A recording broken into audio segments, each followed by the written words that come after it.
Anda kembali menyaksikan debat ketiga calon presiden pemilu tahun 2024. Baik, harap tenang, tenang dulu. Acara harus kita lanjutkan terlebih dahulu. Para hadirin, Bapak dan Ibu sekalian, kita sepakat ya untuk menjaga ketertiban. Baik, kepada tiga calon presiden, Bapak Anies Baswedan, Bapak Prabowo Subianto, dan Bapak Ganjar Pranowo dimohon maju ke podium. Kami persilahkan. Dan pada segmen kedua ini calon presiden akan menjawab pertanyaan yang telah dibuat 11 orang panelis yang telah dipilih oleh KPU yang berada di sebelah kiri dan kanan saya.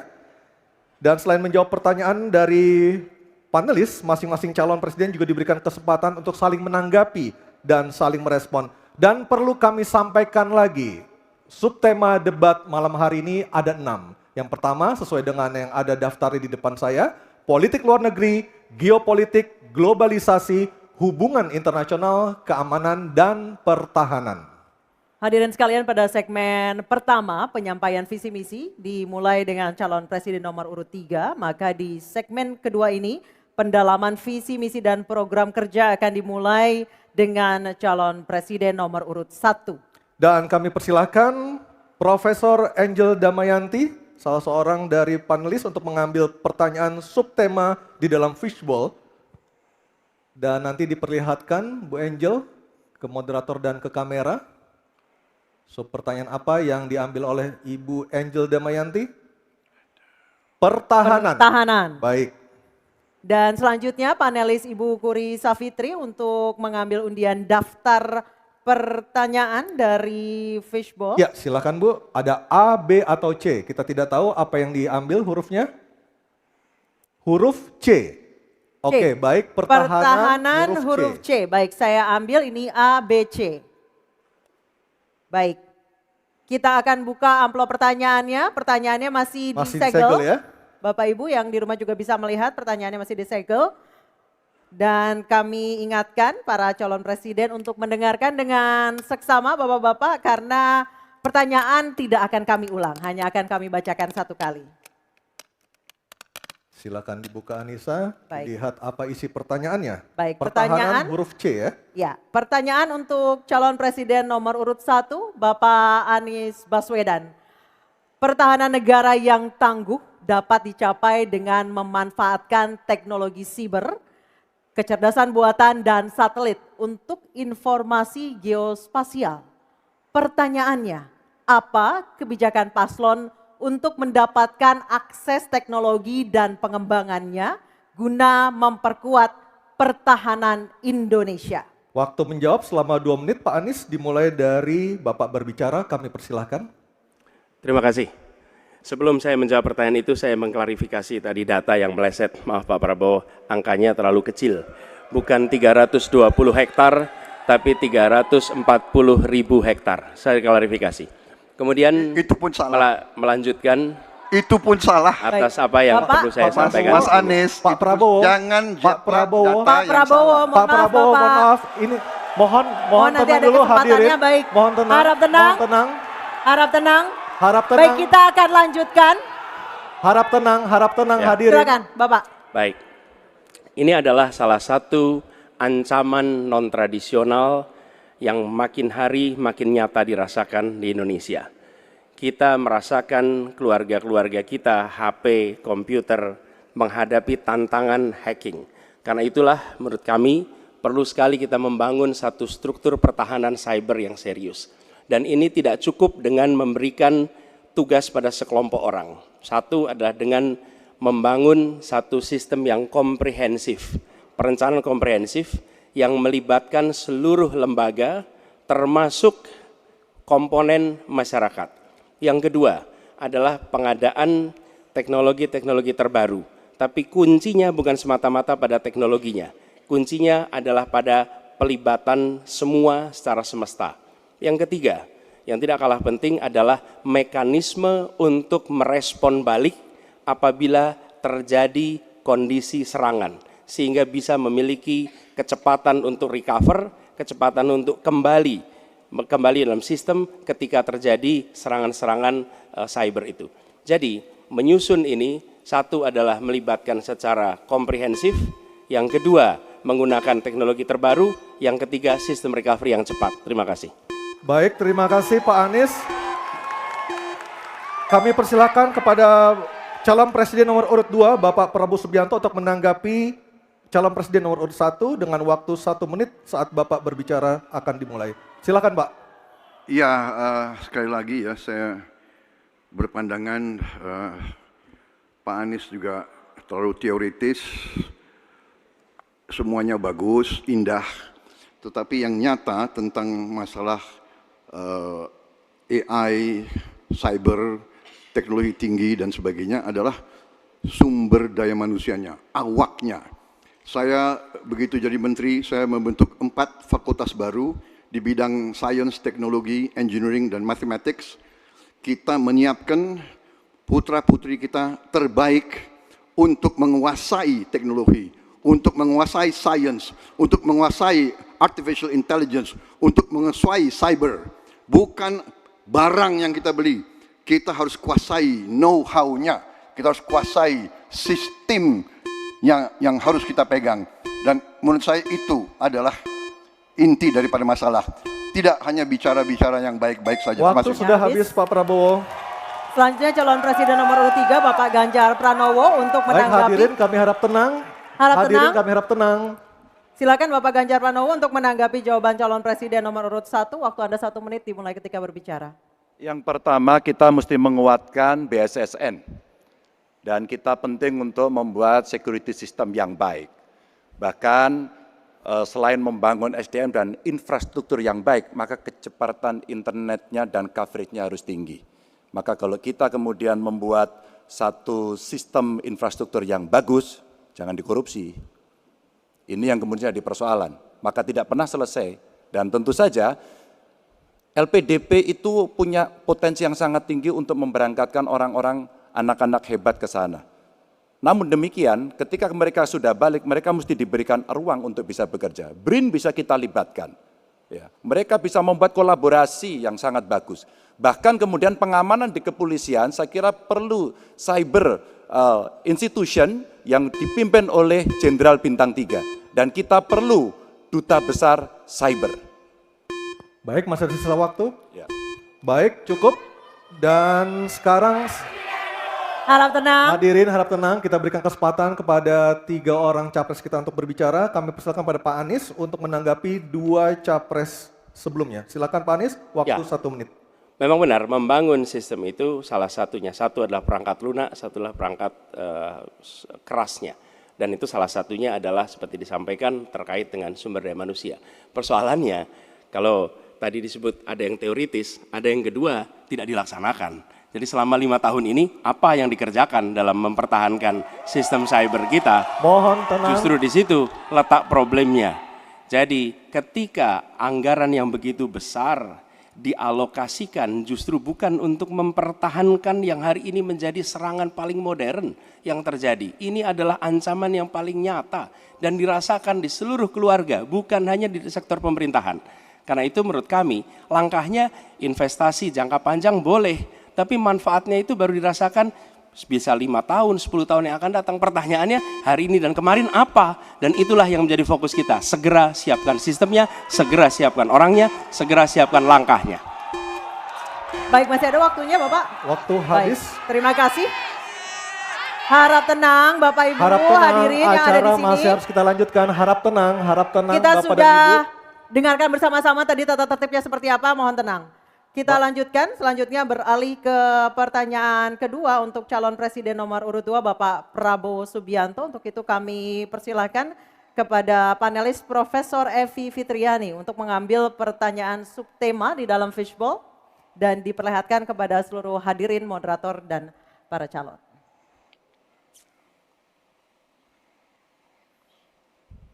Tema apa yang diambil oleh Ibu Evi? Kita lihat bersama-sama. Hubungan internasional. Baik, saya akan mengundang Ketua Panelis Profesor Hikmahanto Juwana untuk mengambil undian daftar pertanyaan dari fishbowl di sebelah kiri saya. Silakan Profesor Hik. A, B, atau C? Subtemanya hubungan internasional. C. Hubungan internasional C. Oke. Baik, kita Saya akan ambil. lihat hubungan internasional C. Ya, Baik, terima silakan kasih. Anissa. Masih tersegel. Masih tersegel dengan rapi. Bapak Ibu bisa melihat masih tersegel dengan rapi. Kita akan buka amplop pertanyaan sesuai dengan undian. Kami ingatkan kembali para calon presiden untuk mendengarkan dengan seksama karena pertanyaan tidak akan kami ulang. Pertanyaan untuk calon presiden nomor urut 2 Bapak Prabowo Subianto. Sebagai inisiator Dasar-Sila Bandung 1955, Indonesia menginspirasi dunia dalam membangun kerjasama selatan-selatan. Pertanyaannya, apa strategi paslon untuk menyusun peta jalan yang lebih konkret dalam memperkuat kerjasama tersebut? Waktu Silakan. menjawab 2 menit Pak Prabowo, kami persilahkan. Baik, dalam hubungan internasional yang utama bagi Indonesia harus tentunya kepentingan geopolitik kita dan kepentingan ekonomi kita. Karena itu yang utama adalah kita harus memperkuat ekonomi dalam negeri Indonesia. Kita harus menjaga kekayaan kita harus mengelola kekayaan kita harus hilirisasi supaya nilai tambah berpuluh-puluh kali naik, kita kumpulkan kekuatan aset-aset dan keuangan kita sejahterakan rakyat kita, baru kita akan disegani, kita akan didengar oleh semua negara, terutama negara-negara selatan. Kita sekarang pun sudah jadi panutan bagi banyak negara di Afrika. Begitu banyak negara di Afrika sekarang melihat ke kita, datang ke kita, minta belajar dari kita. Karena kita dianggap negara selatan yang cukup berhasil.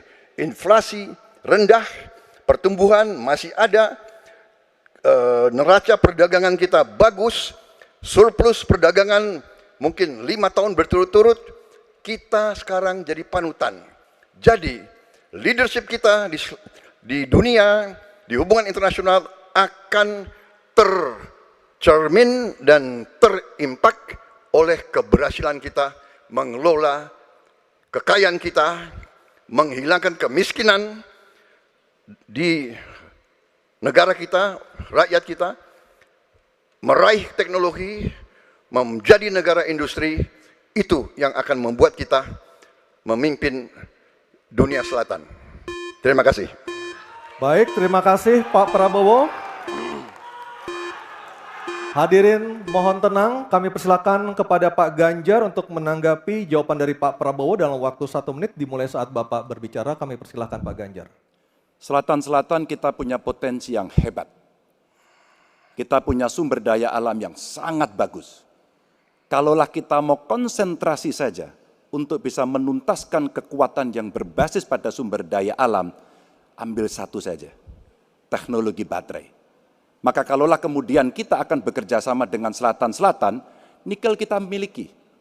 Tapi boksit, ya, kita bisa share dengan beberapa negara yang lain. Ada juga litium umpama dengan Argentina. Maka kalau kemudian ini kita konsentrasikan penuh, betapa kekuatan ekonomi akan besar, ini menciptakan lapangan kerja, dan kita menyiapkan jemput bola SDM yang unggul untuk bisa meraih itu, dan kekuatan itu akan berimbas kepada rakyat kecil.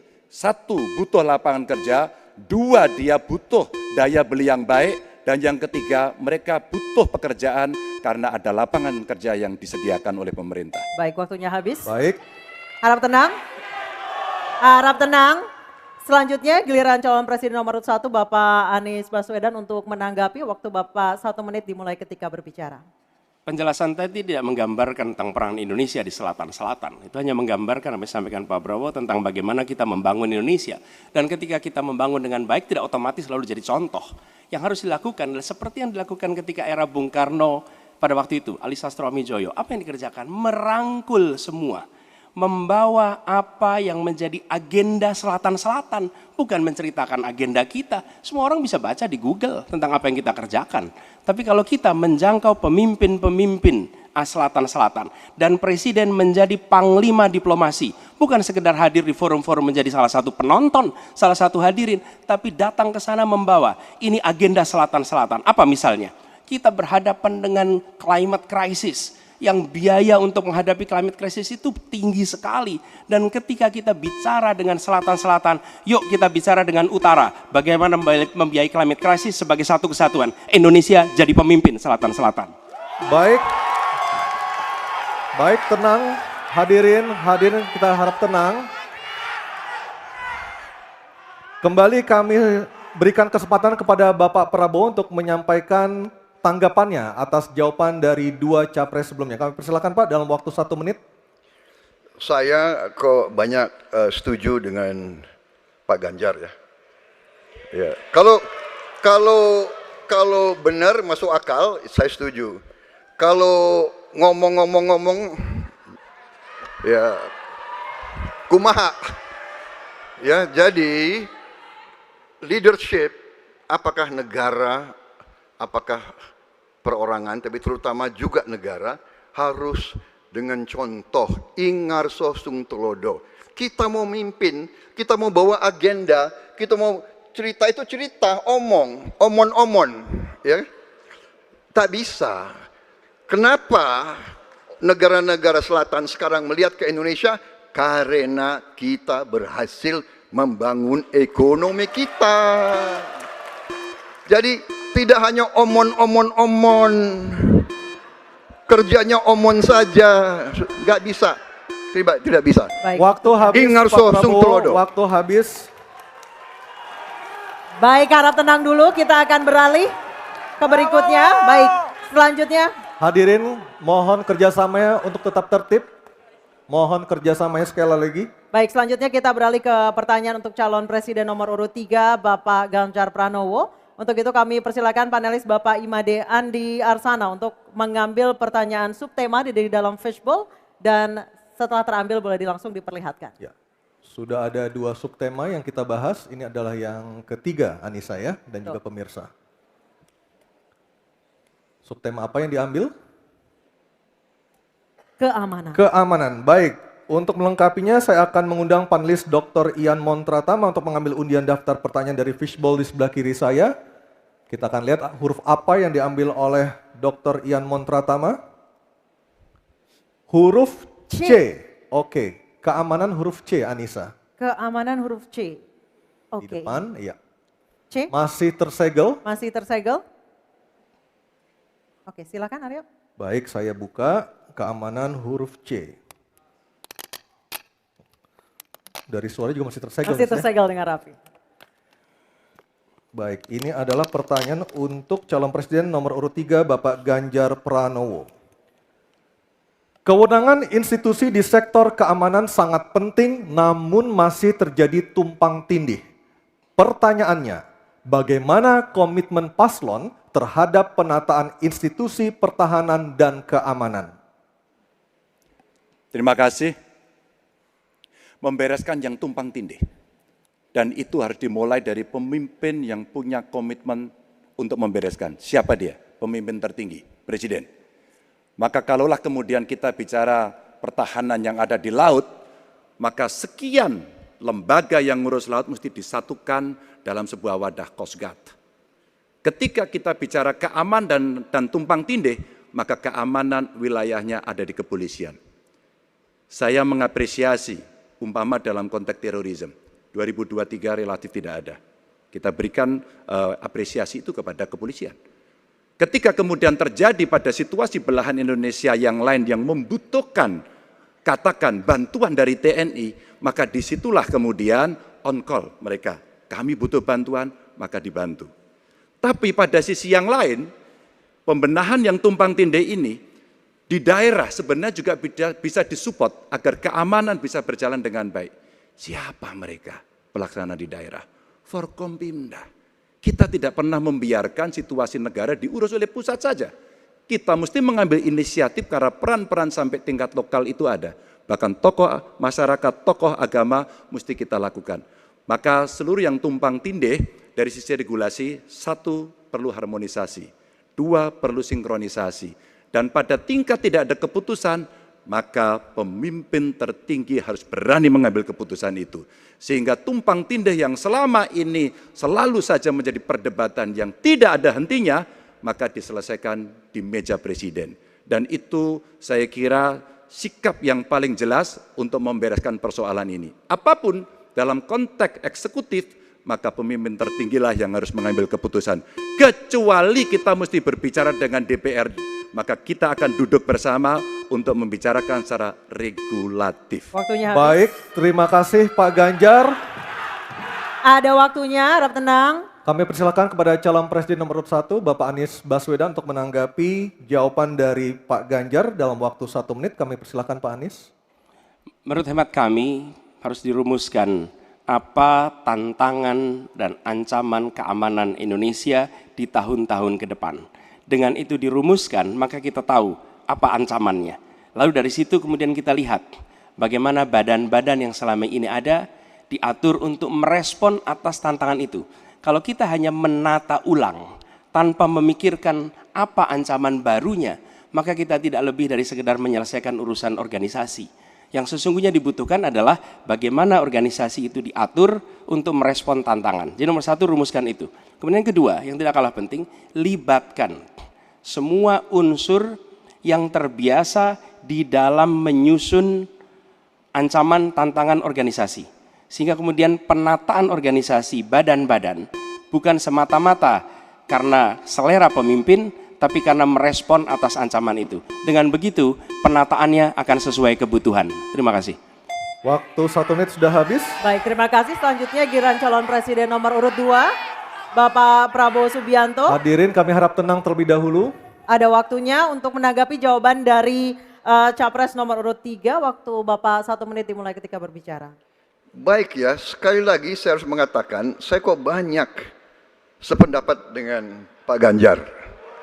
Jadi benar tumpang tindih harus diselesaikan oleh pimpinan tertinggi dan itu saya kira bisa ya. Tapi benar saya juga harus mengatakan kita harus apresiasi prestasi TNI dan prestasi Polri dalam menjaga pertahanan keamanan, dalam mengatasi berbagai peristiwa-peristiwa yang pelik. Harus kita akui, menghadapi terorisme, bom Bali, Peloso, dan sebagainya. Untuk itu, saya kira kalau saya dapat mandat, saya akan perbaiki kualitas hidup TNI, kualitas hidup Polri, memimpin supaya TNI dan Polri menjadi yang terbaik yang bisa kita bangun. Dengan keunggulan TNI dan Polri, Polri langsung di bawah Presiden, kita akan berbuat baik untuk rakyat kita. Terima kasih. Selanjutnya kita kembali ke calon presiden nomor 3, Bapak Ganjar Pranowo untuk merespon tanggapan dari kedua capres tadi. Waktu Anda 1 menit dimulai ketika berbicara, silakan. Ketika overlap kelembagaan ditanyakan kepada saya, maka saya sudah pelajari apa yang ada. Data, kondisi sosiologis, konflik antar kelembagaan, itu bukan tiba-tiba turun dari langit. Karena kami sudah baca datanya, kami melihat prakteknya, pengalaman kami 10 tahun di DPR dan 10 tahun di gubernur, cukuplah sudah untuk membuat analisis kondisi sosiologis yang ada. Maka tidak perlu lagi kita akan mengundang lebih banyak orang untuk meneliti starting from zero. Ini starting from the end. Dan kemudian kita mesti memutuskan cepat. Maka kalaulah kemudian seluruh data itu sudah ada di kepala kita, sudah tertuliskan dengan baik, maka yang diambil adalah keputusan karena kita punya konsep untuk memutuskan itu. Kecuali kita blank dan kita tidak pernah tahu dari mana Anda akan memulai. Karena saya tahu dari mana itu memulai. Terima kasih. Baik, terima kasih Pak Ganjar. 3 capres sudah memberikan jawabannya di segmen ini. Kita akan jeda terlebih dahulu dan kita masih akan terus kembali, Anissa ya. Betul, sejumlah gagasan nanti akan kembali disampaikan oleh para calon presiden 2024 dalam jawaban dan tanggapan para calon presiden. Kita nanti usai jeda dan pemirsa tetap bersama kami di debat ketiga calon presiden pemilu tahun 2024.